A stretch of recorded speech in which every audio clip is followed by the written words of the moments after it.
পরিবারের সংবিধান তৈরি করা, আপনি কিভাবে চলবেন, কি কি দায়িত্ব পালন করবেন পরিবারের মধ্যে, মা কি কি দায়িত্ব পালন করবে, ছেলেরা মেয়েরা কি দায়িত্ব পালন করবে, প্রতিদিন 5 মিনিট বৈঠক বসা রাত্রে অথবা কোনো একটা সময়, যে আজকে আমরা কে কি আমাদের দায়িত্ব পালন করছি কিনা।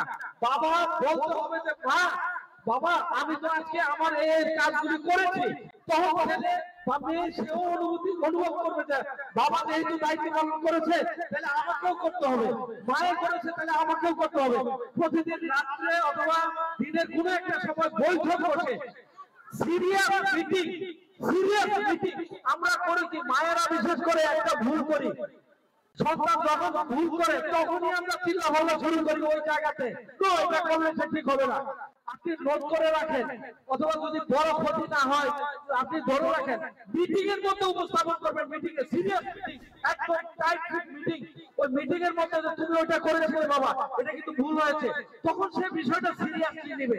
তো পারিবারিক সংবিধান, মোবাইলের বিষয়টা কে কিভাবে ব্যবহার করবে, কতক্ষণ ব্যবহার করবে, মোবাইলের মধ্যে কে কি দেখবে না দেখবে, এই বিষয়গুলো কিন্তু পারিবারিক সংবিধানের মধ্যে লিখিত থাকলে তখন আর সমস্যা হবে না।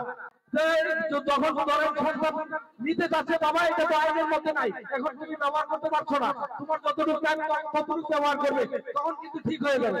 তো পারিবারিক সংবিধানটা খুব গুরুত্বপূর্ণ, এবং প্রতিদিন সন্তানকে এবং সবাইকে নিয়ে সিরিয়াস মিটিং করা, এটা একটা বিষয়।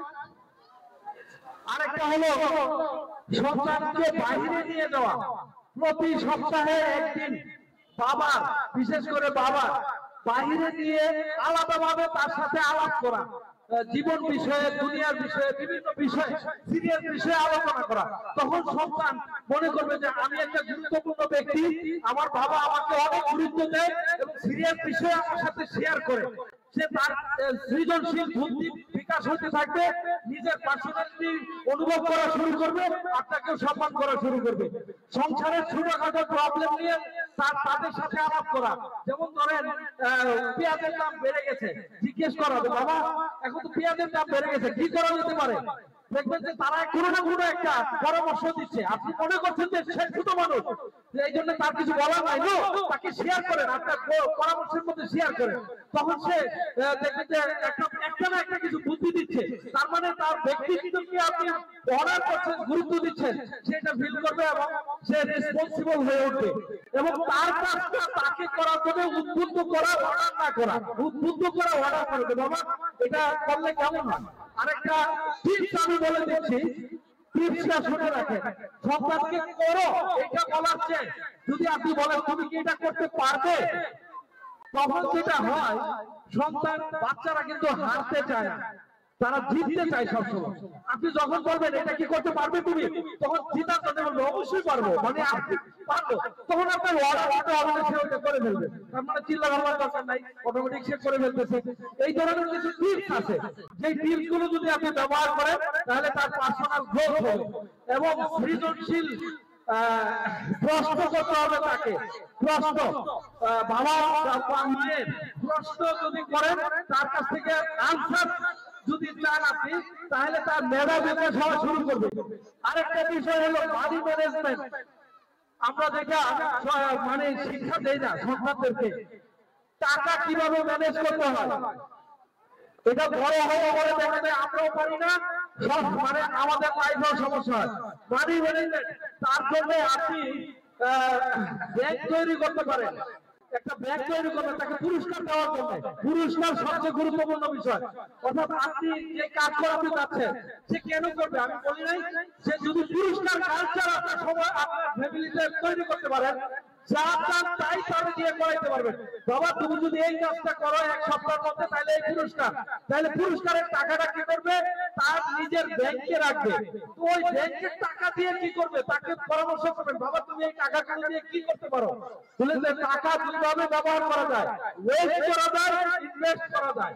ওয়েস্ট মানে তুমি একটা কিছু কিনে ফেললে টাকা শেষ, আরেকটা হলো ইনভেস্ট করলে যে জায়গায় আবার টাকা আসবে, এটা থাকবে আবার আসবে। বলি ইনভেস্ট কোথায় করবো?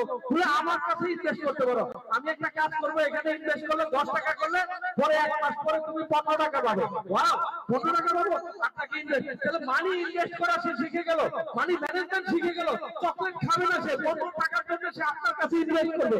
এইভাবে সন্তানকে যদি আপনি মানি ম্যানেজমেন্ট শিখান, মানি ম্যানেজমেন্ট খুবই গুরুত্বপূর্ণ বিষয়। এটা আমরাও পারি না, যার কারণে এত এলোমেলো অবস্থা। বড় হওয়ার পরে মানি সেভিং, সেভ করা এবং ইনভেস্ট করা, ওয়েস্ট করা। সেভ করা কাকে বলে, ওয়েস্ট করা কাকে বলে, ইনভেস্ট করা কাকে বলে, এই বিষয়গুলো আমরা মনে করি ছোটকালে শেখানোর বিষয় না। অবশ্যই ছোটকালেই শেখানোর বিষয়। বড় হয়ে মানি ম্যানেজমেন্ট আপনি চাপে পড়ে দিশেহারা হয়ে আপনি এই দিকে সেদিকে কামাই করবেন না, এটা ম্যানেজ করবেন না, ওটা ম্যানেজ করবেন, কিছু পারেন না আপনি। সুতরাং সবকিছু এলোমেলো বেঁধে যায়। চান আপনি একটা কিছু ক্রয় করতে, কিন্তু টাকায় কুলায় না, কারণ আপনি সেভিং জানেন না, ইনভেস্টমেন্ট জানেন না, মানি ম্যানেজমেন্ট জানেন না। সুতরাং সন্তানকে ছোট থেকে মানি ম্যানেজমেন্ট স্কিল শিক্ষা দিতে হবে, কমিউনিকেশন স্কিল শিক্ষা দিতে হবে, পার্সোনালিটি, ব্যক্তিত্বের মূল্যবোধ অনুভূত করে সেটা শিক্ষা দিতে হবে। এরপরে হলো পড়াশোনা।